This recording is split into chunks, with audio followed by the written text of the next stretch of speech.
요한계시록 2장 8절에서 11절까지 말씀입니다. 구약성경 뒷부분에 있습니다. 400페이지에 있습니다. 신약성경 400페이지에 있습니다. 제가 받들어 봉독하겠습니다.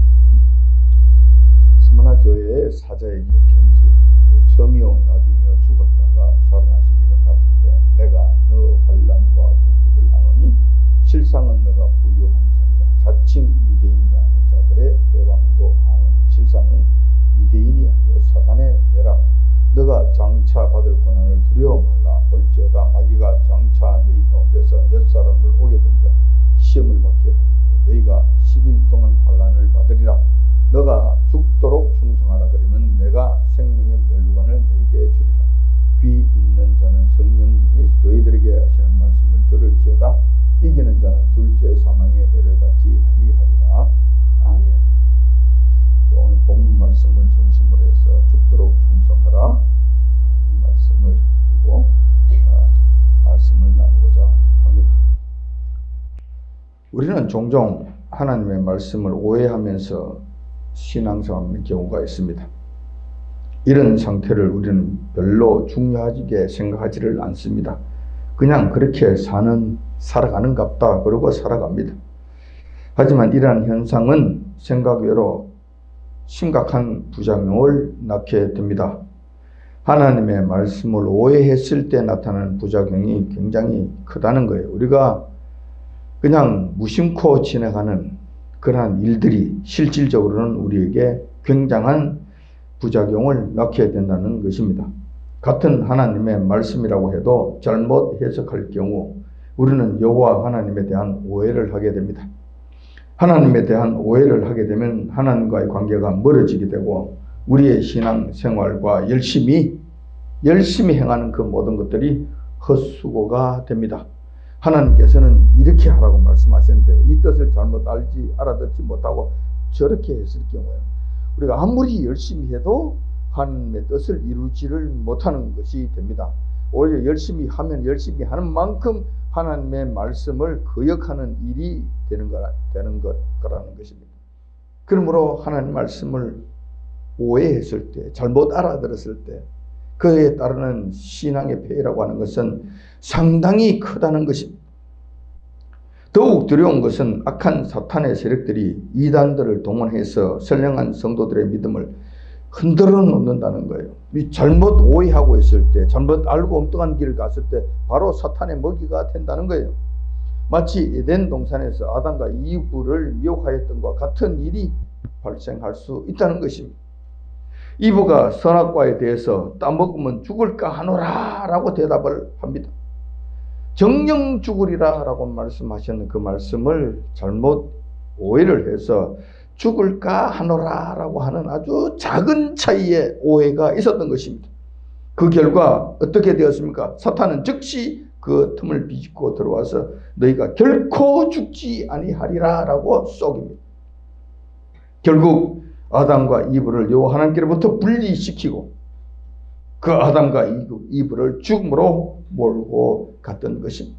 이러한 일들이 일어난다는 거예요.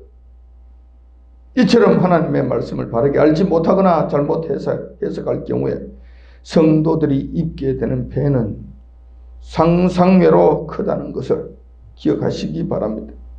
오늘은 이러한 문제들 중에서 그 중에 한 가지인 죽도록 충성하라라는 말씀에 대한 사실과 오해에 대해서 말씀을 드리고자 합니다. 성도들이라고 하면 누구나 죽도록 충성하라는 말을 들어보지 못한 사람이 없을 것입니다. 그리고 그 말씀을 모르는 자들도 없을 것입니다. 그런데 정말 이 말씀을 바르게 알고 있는가? 이것도 또 다른 문제가 되는 거예요. 죽도록 충성하라 이 말씀을 하면은 대부분의 성도들은 그렇습니다. 이렇게 반응합니다. 아 그래? 그 말씀 우리 잘 알고 있지. 연초에 새로운 직분을 맡기고 발표를 할 때 주로 사용하는 하나님의 말씀 아니야? 직분을 주면서 죽도록 충성하라고 성경에 되어 있으니까 죽도록 충성하라고 그렇게 하시는 말씀 아니야? 그 말씀이야. 맡은 사명을 죽기까지 열심히 하라는 그 말씀이지. 다른 말씀이 뭐 거기에 뭐 다른 말씀이 있나? 다른 거 내용이 뭐가 있나? 그렇게 몸을 돌보지 않고 목숨까지 돌보지 않고 죽도록 열심히 하면은 주님께서 생명의 면류관을 수고한 성도들에게 주신다는 그 말씀이잖아. 생명의 면류관 그냥 딸 수 있는 거야? 이렇게 해야 받는 것이지. 뭐 당연한 거 아니야. 그 말씀을 이해하는 것이 어려운 것이 아니라 그 말씀을 실천하는 것이 어려운 것이지.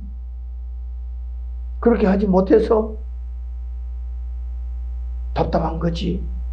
뭐 이렇게 우리는 대부분 이 본문 말씀을 이렇게 이해하고 있습니다. 이 범주 내에서 전부 다 돌아가고 있는 거예요. 이 본문의 말씀과 관련해서 이보다도 더 큰 다른 의미가 있느냐? 없어요. 우리 주님께서 말씀하신 것이기 때문에 이거는 다른 이유를 댈 거 없다. 이게 그런 것이지. 그대로 순종하는 것이지. 순종하는 것이 맞는 것이지. 근데 과연 그렇겠는가? 그러한 해석이 옳은 것인가? 그러한 이해가 과연 바른 것인가? 오늘 말씀을 한번 깊이 살펴보자는 것입니다. 오늘 본문 말씀은 스무나 교회에 대한 하나님 예수님의 말씀입니다. 스무나 교회는 빌라델비아 교회처럼 예수님께로부터 칭찬은 받았지만 책망은 받지 않은 교회였습니다. 그렇다고 해서 그 스무나 교회가 어려움과 시련이 없었던 것은 아니었습니다. 스무나 교회에는 자칭 유대인이라고 하는 무리들이 있었습니다. 이들이 교회의 암적인 존재가 되었고 굉장히 고통스럽게 만드는 그런 자들이었음을 우리가 보게 됩니다. 이들은 스스로를 이렇게 말해요. 우리는 하나님께로부터 아브라함의 후손이라는 인정을 받은 자들이다. 우리는 하나님께로부터 인정받은 자들이야. 아브라함의 후손이라니까. 이러한 자랑을 합니다. 그래서 그들은 그런 거예요. 아브라함의 자손이기 때문에 우리는 하나님과는 너무 가까운 사이에 있고 따라서 구원이나 천국 같은 것은 따놓은 당상이야 라고 여기면서 사는 자들이에요. 자기들은 별도의 계층의 사람인 것으로 별종인 것처럼 여기면서 사는 거예요. 그리고 나머지 사람들은 아주 하찮게 보는 그런 자들이에요. 그런데 그들은 자기 스스로 나는 아브라함의 후손이라고 이 사실을 하나님께로부터 인정받은 자들이라고 떠들어대지만 사실상 여호와 하나님께서는 그렇지 않다고 말씀하시는 거예요. 그들은 물론 유대인처럼 율법을 아주 열심히 지키고 교회에서의 일반적인 신앙생활도 아주 열심으로 합니다. 왜냐하면 유대인들의 특징이 그거예요. 율법을 잘 지키는 거예요. 누구보다도 더 예배에 열심히 참석하고 누구보다도 열심히 헌금, 전도, 봉사에도 임하게 됩니다. 우리가 겉으로 보면 그런 거예요. 표면적 모습은 그러합니다. 그런데 내면적으로 실질적인 질적인 면에서 과연 그러하냐라는 것은 별개의 문제예요. 알 수는 없어요. 그렇지는 않은 것 같아요. 하지만 마음의 중심을 보시는 여호와 하나님께서는 그러한 무리들에 대해서 너는 유대인이라고 이야기하지 않는다. 인정할 수가 없다라고 말씀하시는 거예요. 자칭 유대인이라고 말씀하시는 거예요. 그리고 사탄의 회라고 야단치시는 겁니다. 내가 언제 너희를 유대인이라고 인정해 줬나? 내가 언제 아브라함의 자손이라고 인정해 줬나? 너가 아브라함을 따르는 아브라함의 믿음에 속하는 그런 일들의 자손이냐? 내가 그것을 내가 인정을 해 줬느냐? 아니지. 너희들이 그렇게 하지 못하잖아. 그러니 너희들이 자칭 스스로 너희들끼리 말하는 유대인이라는 이야기잖아. 예수님 하나님께서는 그것을 인정하지 못하신다는 거예요.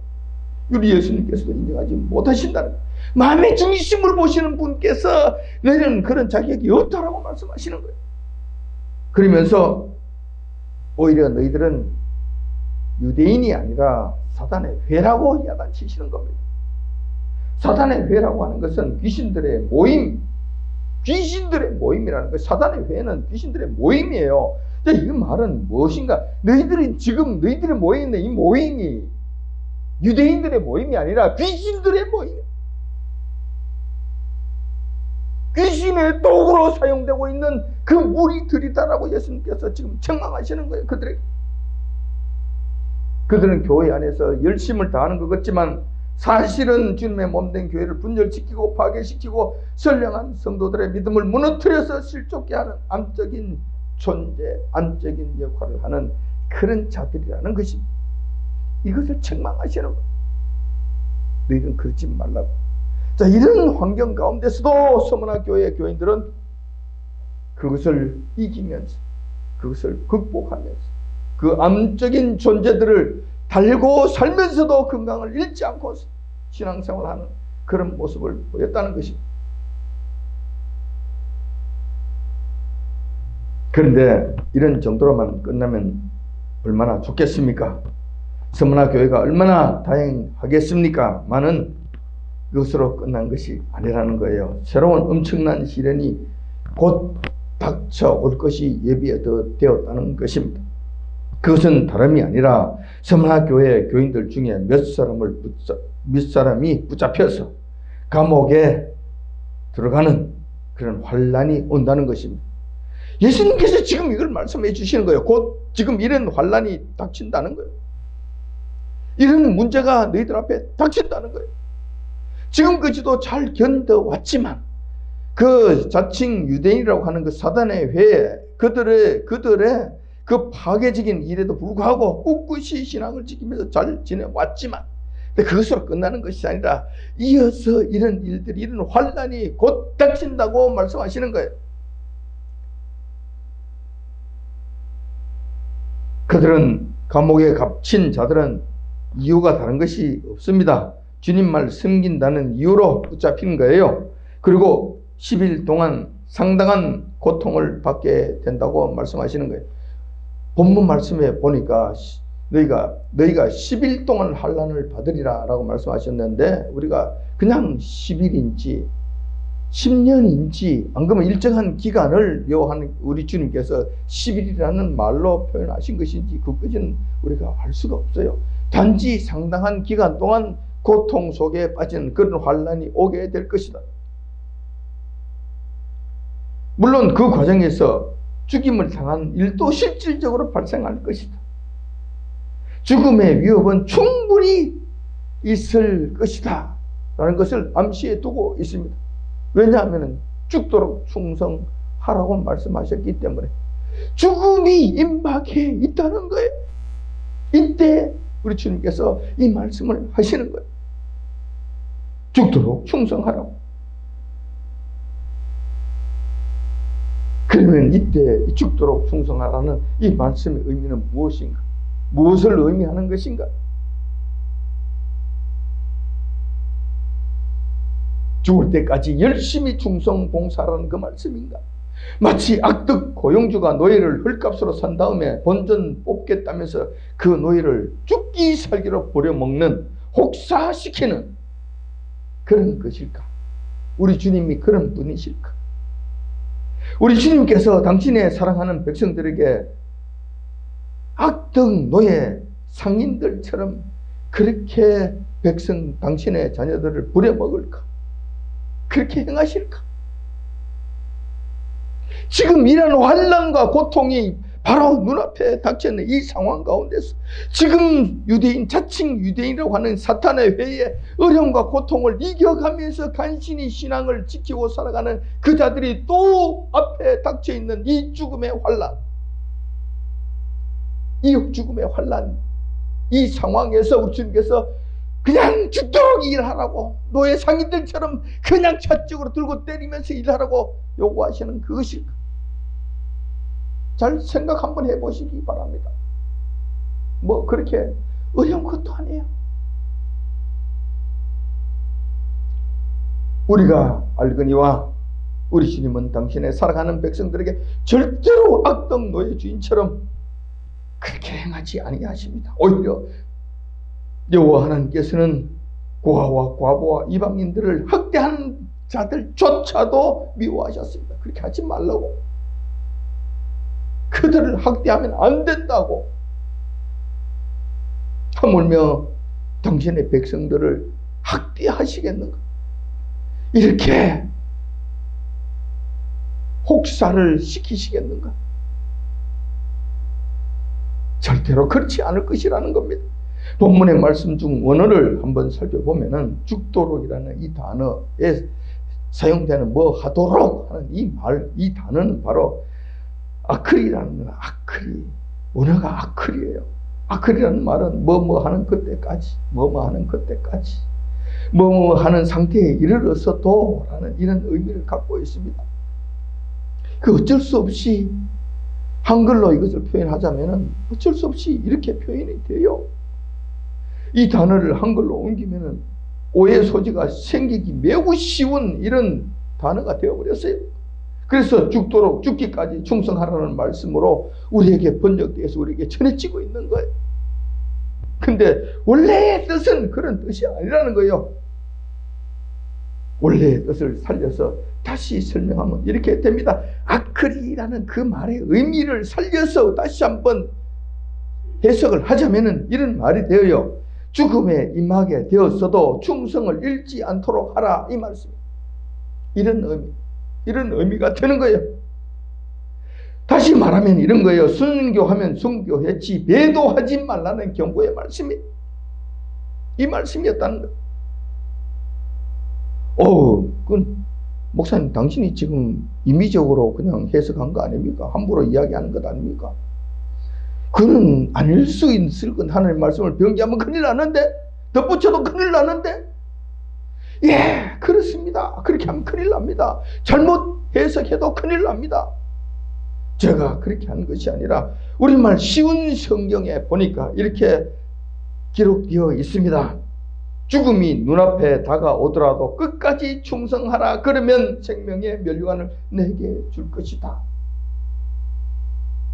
다시 한번. 죽음이 눈앞에 다가오더라도 끝까지. 이때가 끝까지예요. 이때가 끝까지. 충성하라. 그러면 생명의 면류관을 내게 줄 것이다. 자, 이것이 믿음직스럽지 못하면 영어 성경을 한번 보겠습니다. NIV 성경에 보면은 이렇게 기록되어 있습니다. Be faithful. Be faithful. 그냥 믿음에 굳건하라. 믿음에 충만하도록 되어라. Even to the point of death. 그러니까 even to the point of death. 죽음의 그 시점에 이르더라도 그 믿음을 잃지 말거라. 믿음이 충만한 이것을 버리지 말거라. And I will give you the crown of life. Crown of life. 생명의 면류관. 그러면은 내가 생명의 면류관을 너에게 주리라. 이렇게 기록되어 있는 거예요. 명백하게 기록이 되어 있는 거예요. 본문의 문맥상으로 봤을 때도 이러한 해석이 자연스럽고 타당해 보입니다. 그렇다면 우리는 지금까지 본문의 말씀을 오해하면서 살았고 가끔씩은 주님에 대한 편견을 갖고 신앙생활을 해온 것이 사실입니다. 그것이 대단한 것이라고. 그래. 또 그런 것이 또 있었네. 그러면 또 그렇게 살면 되지 뭐. 자, 이렇게 쉽게 생각하는 문제가 아니라는 거예요. 그렇지 않다는 거예요. 죽도록 충성하라는 말씀에 대한 오해로 인해 우리는 알게 모르게 신앙생활에 상당한 부정적인 영향을 끼쳐왔습니다. 이것이 문제. 교회에서 성도들을 죽기 살기로 일을 하도록 몰아가는 도구로 사용하였고, 성도들은 주님의 명백하신 명령이니까 아무런 의심 없이, 잔소리 없이, 대꾸 없이 죽기 살기로 일만 했습니다. 이게 정당한 줄 알았어. 정당한 줄 알았는데. 자, 이렇게 되면 어떤 문제가 생긴 것인가? 우리 주님을 악덕 노예 주인으로 만든 거예요. 우리 주님께서 이렇게 명령하셨으니까 우리가 이렇게 하는 것이다. 당연히 노예 주인이 되는 것이지. 우리 주님께서는 우리의 사랑하시는, 우리가 경외하시는, 우리가 진실로 그분을 믿음으로 바라보는 그 사랑하는 우리 주인님, 온유하고 겸손하시고 오래 참으시고 인자와 긍휼이 풍성하신 그런 여호와 하나님, 우리 주님이 아니시라 악덕 너의 주인으로 만드시는 거예요.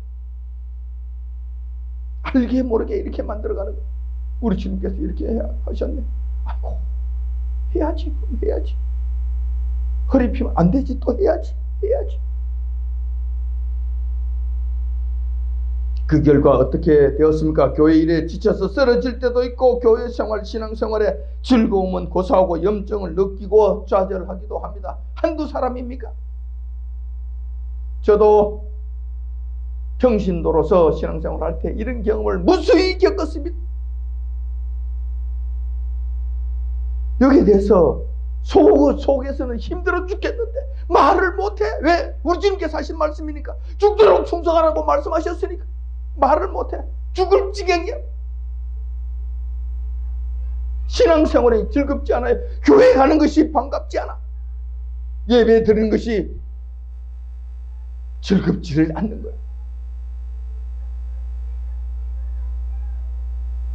그 결과 또 이러한 부작용도 일어나게 됩니다. 심심찮게 교회 일에 열심히 했던 성도들이 실족하는 경우가 생긴다는 거예요. 교회 생활하는 것과 믿음 생활로부터 떠나버리는 경우도 생긴다는 거예요. 이게 이렇게 하는 거라면 나는 신앙생활 못하겠어. 교회 생활 못하겠어. 주님을 섬기는 것이 이런 거라고. 아이고, 이거는 내 못해. 왜 안 나오십니까?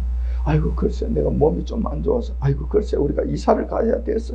아이고, 글쎄 우리 애기 아빠가 뭐라고 해서. 뭐 이런 말은 해요. 근데 속으로 실질적으로는 이걸로 지쳐 좌절해서 더 이상 일어설 기운이 없는 거예요. 교회 갈 생각만 하면 머리가 아찔한 거예요. 교회로부터 도망가고 싶은 거예요. 그 일에서부터 떠나고 싶은 거예요. 제가 그랬어요. 제가 그런 경험을 했다니. 결국 죽도록 충성하라는 말씀에 본뜻을 제대로 알지 못한 결과 나타난 문제들이라는 점에서 그 부작용이 생각외로 심각하다는 것입니다. 뿐만 아니라 우리 주님께도 영광을 가리는 죄를 짓게 됩니다. 교회에 한번 미치게 되면 가정이고 자식이고 다 내팽개에 치더라. 이방인들이 교인들에게 하는 이야기예요. 그러니까 교회는 너무 미치면 안 된다. 좀 대충 하거라. 대강 가거라. 대강 하거라. 그러다가 죽고 성망한다. 대강 하거라. 이방인들이 교인들에게 하는 이야기예요. 교회가 이런 욕을 먹는다면 우리 주님께 영광이 되겠습니까? 우리 주님께 오히려 영광을 가리는 일이 되겠습니까? 생각해 보시라고. 우리 주님께서 그렇게 명하신 것이 아닌데, 그런 뜻이 아닌데. 또한 성도들은 교회 생활에 자유함이 없게 됩니다. 항상 쫓기게 됩니다. 이렇게 되면 주님께 대한 감사보다는 우리 주님에 대한 불평과 못마땅함이 자꾸 생기게 되는 거예요.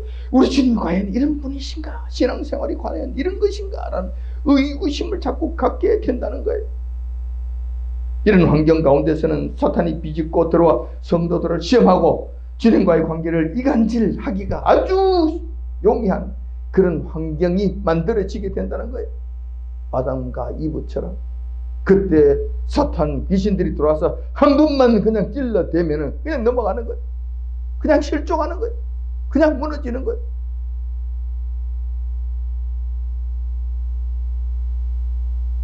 참 큰일이 아닐 수 없어요. 참 문제가 아닐 수 없어요. 그러면 우리 주님께서 당신들의 백성들을 향하신 뜻은 무엇인가? 과연 그럼 어떻게 하기를 원하시는가?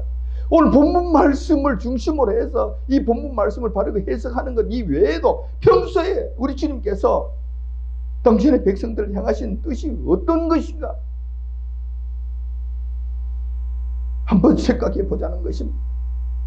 주님께서는 우리가 평소에 죽기 살기로 일하다가 기운이 다 빠져서 죽음에 이르기를 원하시는가? 노예처럼 그렇게 일하다가 골병이 들어서 자기 삶도 다 살지 못하고 생명을 다하지도 못하고 그냥 죽어나가는 것을 원하시는 것인가? 절대로 그렇지 않습니다. 요 하나님은 저희들의 계모나 계보가 결코 아니십니다. 절대 그렇지 않다는 거예요. 주님께서 바라시는 것은 요 하나님 앞에서 즐겁고 평화롭고 자유롭고 여유롭게 사는 것을 원하십니다. 즐겁고 평화롭고 자유롭고 여유롭게 사는 것을 원하십니다.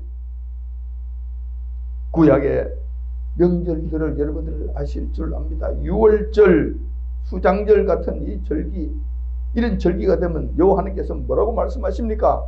그 절기만 지켜 하루 쉬어야지. 그리고 나머지는 또 일해야지. 하루가 지금 조금 야박한 것 같아. 그럼 이틀만 쉬어. 이틀만 쉬어. 이틀 쉬도록 해주지. 요즘 사회가 많이 바빠졌고 또 세상이 바뀌어졌으니까 이틀 가지고는 조금 부족하다고. 그래. 그럼 인심 써서 3일 동안 쉬도록 해주지 뭐. 3일 동안 쉬어. 이렇게 하셨습니까? 아닙니다. 그 구약 시대 때 정말 그 시간이 널널한 그런 시대 속에서도 요 하나님께서 그 절기 때는 일주일간 쉬라고 말씀하시는 거예요. 일주일간. 최소한 요 하나님께서 절기를 말씀하실 때는 최소한 일주일간 쉬라고 말씀하시는 거예요. 놀으라고, 마음껏 놀으라고 말씀하시는 거예요. 그런데 왕들은 어떻게 했습니까? 여호와 하나님을 잘 섬기는 그런 왕들, 히스기야 왕 같은 이런 왕들, 또 백성들, 그때 충만한 백성들 일주일 쉬고 난 다음에 안 가요. 집에 가지를 않는다니까. 우리 더 해야 되겠다고, 더 쉬어야 되겠다고, 더 놀아야 되겠다고, 더 여호와 하나님 말씀을 드려야 되겠다고 그러면서 성전에서 가지를 않아요. 일주일 더 합니다. 그 보름씩 하는 경우가 허다했어요. 보름씩. 아시겠습니까? 여러분 아시겠습니까? 하나님의 뜻을 아시겠습니까? 이스라엘 백성들이 요 하나님 앞에 제사 드릴 때에도 그랬습니다. 물론 죄를 회개하는 번제를 드릴 때는 그들은 굉장히 조심해서 제사를 드립니다. 내 죄의 문제를 해결하는 그 제사니까. 그때는 정말 정신 바짝 차려서 제사를 드립니다. 그리고 번제 제사, 죄 회개함을 드리는 그 제사가 끝나고 나면 그 다음에 화목제예요. 감사제라니까. 감사제는 태우고 자시고 하는 것도 아니에요. 그냥 제물을 들고 요 하나님 앞에서 요 하나님 먼저 받으시옵소서. 그 제물을 들고 이렇게 하는 거예요. 그럼 끝이에요. 요 하나님 다 받으셨다는 거예요. 한번 들고 앞에서 흔들면 끝이에요. 그리고 일부 잘라서 제사장들에게 제사장 잡수시라고 제사장 몫을 주고, 왜냐면 제사장들도 먹어야 되니까 그거 조금 띄주고, 그 다음에 그걸 가져다가 여호와의 전 앞에서 잔을 피고 앉아서 먹고 마시고 춤추고 노래 부르고 난리가 나는 거예요. 술이 취한다니까. 술이 취하도록 먹고 마시고 논다니까. 누가 그런 줄 아세요? 그 유명한 사무엘 선지자의 부모님이 그렇게 하신 거예요. 부모님이 그렇게 하신 거예요. 그 앞에서 술이 취하도록 마시고 놀았는 거예요. 물론 사무엘의 어머니 되신 한나가 자기 같은 부인이었던 그 분인나로 인해서 좀 고통을 받는 이런 어려움이 있기는 있었지만, 그래도 그 앞에서 술 취하기까지 먹는 것이 허용되었던 사실을 우리가 보게 돼요. 하나님께서는 그래 하신다니까. 그러신다니까. 이것을 잘 기억하십시오. 하나님께서 원하시는 것은 이렇게 하신다는 거예요. 그럼 주님께서 보시는 앞에서, 하나님께서 보시는 앞에서 하나님의 백성들이 그 앞에서 뛰어놀고 난리가 나는 거예요. 먹고 마시고 그냥 난리가 나는 거예요. 이것을 하나님께서 이놈 어디서 노는 거야? 일하러 어디 가서 뭐 하는 거야? 이렇게 하시느냐고요. 안 그러세요. 절대 안 그러신다. 성경의 구약에 수많은 경우에 보면은 거기에 대해서 하나님께서 절대로 말씀하신 적이 없고 오히려 화목한 마음으로 지켜보시는 거예요. 내 안에서 내 보는 앞에서 나의 집 안에서, 나의 집에서 즐기거라. 마음껏 놀아라. 마음껏 편안하거라. 내가 지켜줄게. 내가 보호해줄게. 내가 주는 것으로 내 기뻐하고 즐거워하거라. 뛰어놀아라. 뛰어놀거라.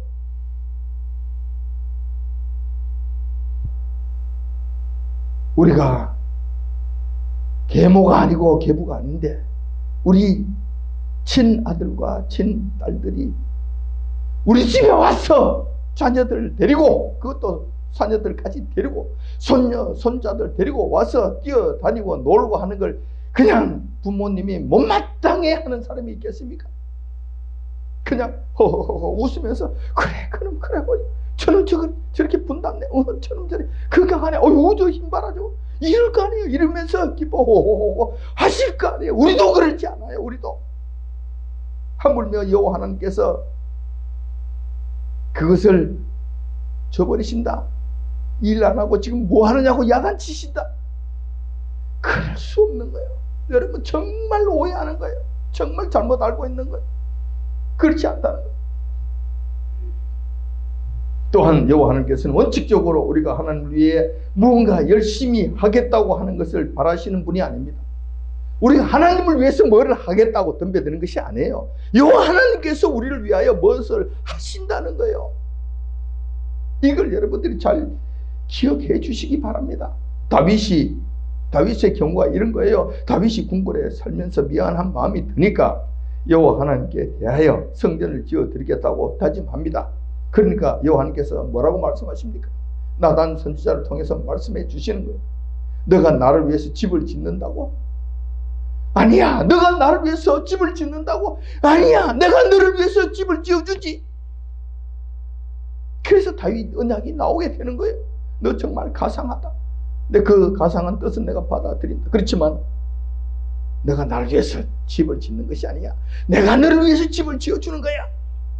너의 집이 영원하게 될 것이고 너의 왕위가 영원토록 계승될 것이고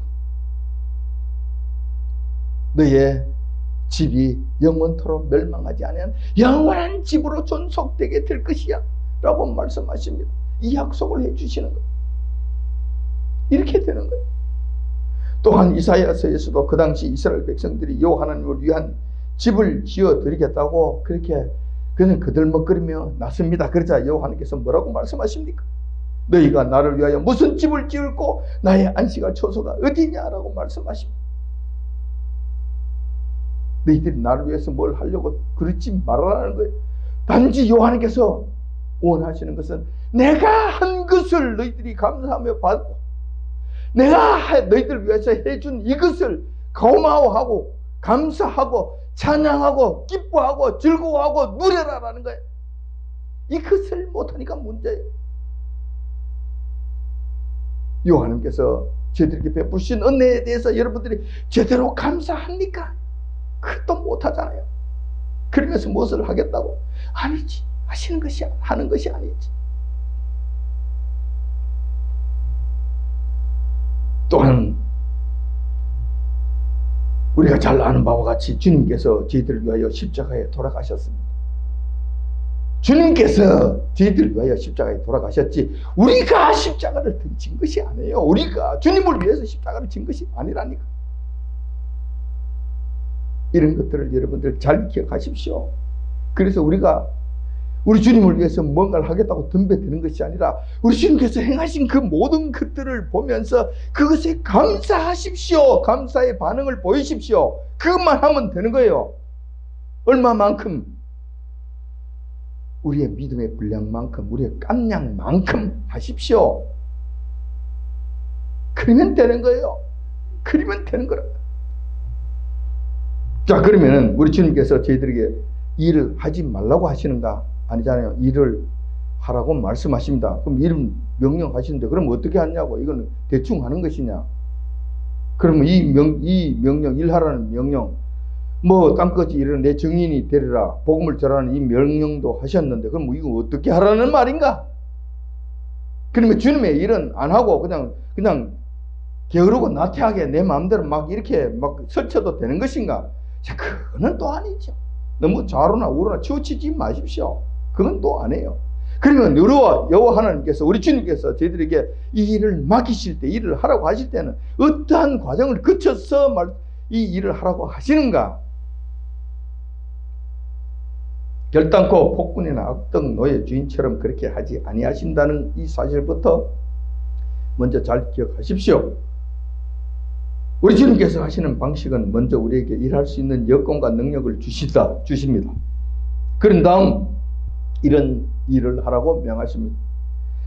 대표적인 예가 누구신지 아세요? 구약의 모세가 그러한 자였습니다.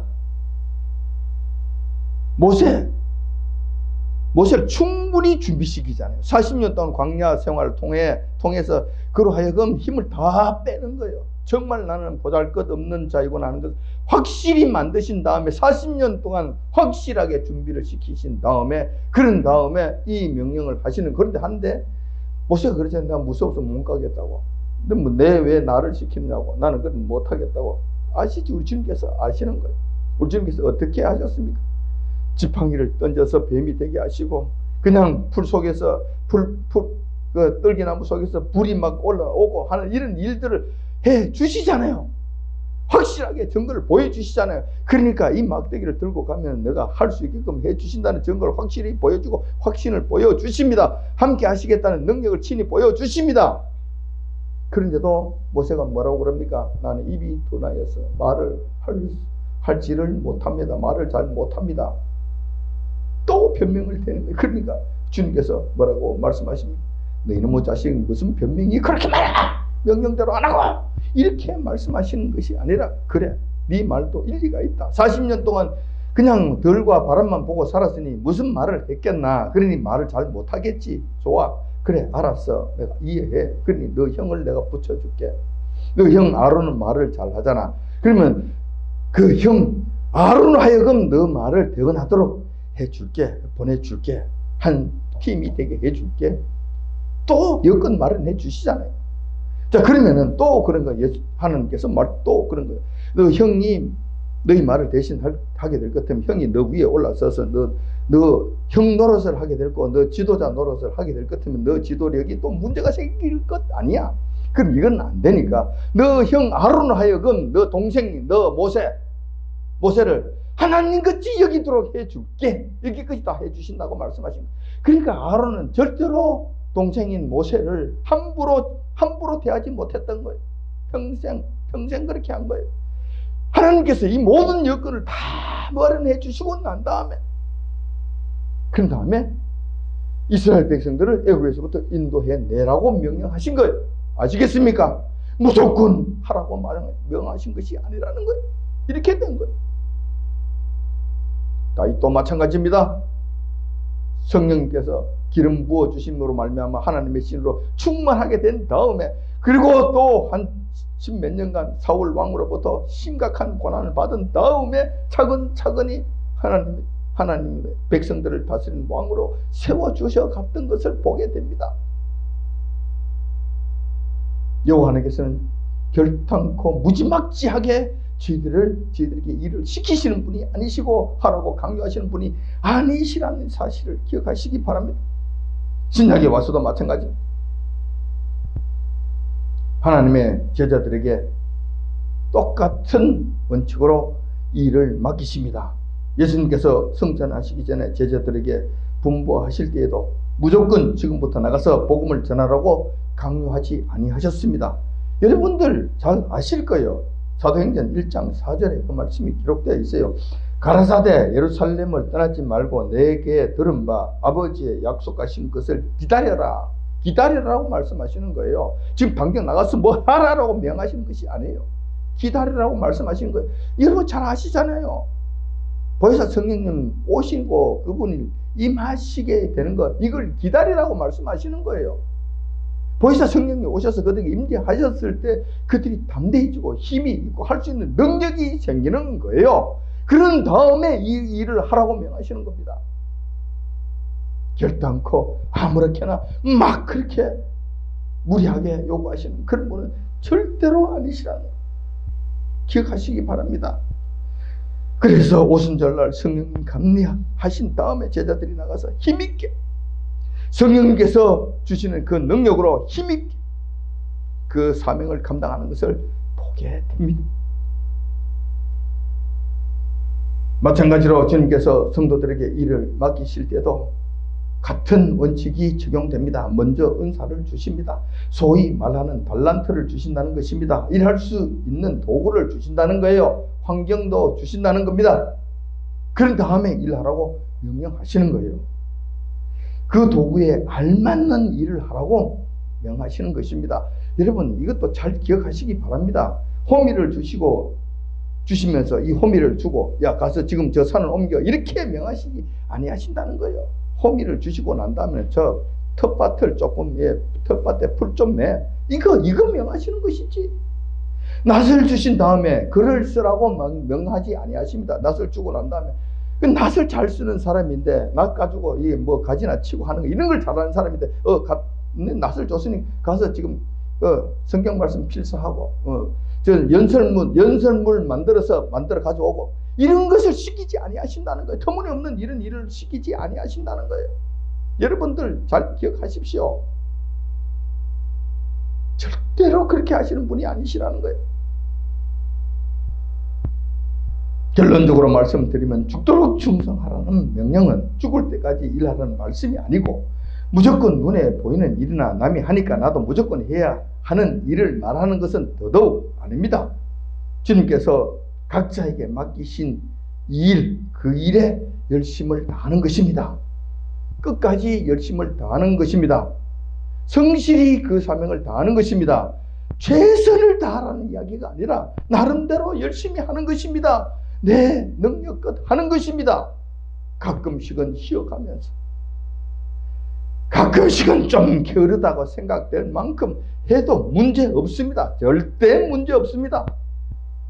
그러나 완전한 게으름에 빠지는 것은 합당하지 않습니다.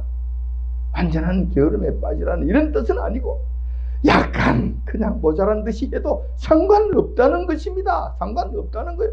그 가운데서 여러분들이 즐거움을 누릴 수가 있고, 그 가운데서 평안함을 누릴 수가 있고, 그 가운데서 자유함을 누릴 수 있다면 그것으로 된 거예요. 그렇게 하십시오. 주님의 일은 그렇게 하는 것입니다. 일을 하면서 자유함이 없다면 안 됩니다. 평안함과 즐거움이 없다면 더더욱 안 됩니다. 물론 그 일을 한다고 의시되거나 자랑해서도 안 됩니다. 남과 비교해서 계급을 정하는 일은 정말 해서는 안 되는 일이 됩니다. 정말 금물입니다. 그렇게 해서도 안 되는 거예요. 주님께서는 절대로 부당하게 명하지 아니하신다는 이 사실을 기억하시면서, 맡은 일에 대해서만큼은 내가 죽음에 이르게 되었다 하더라도 포기하지 않고 끝까지 믿음을 지켜야 된다는 것. 이것이 오늘 본문에서 하시는 말씀입니다. 다시 말해서 너가 지금 목숨을 위협하는 그런 일이 있다. 그런데도 주님을 부인하는 이런 일들은 하면 안 된다. 이 일에 충성을 다하라.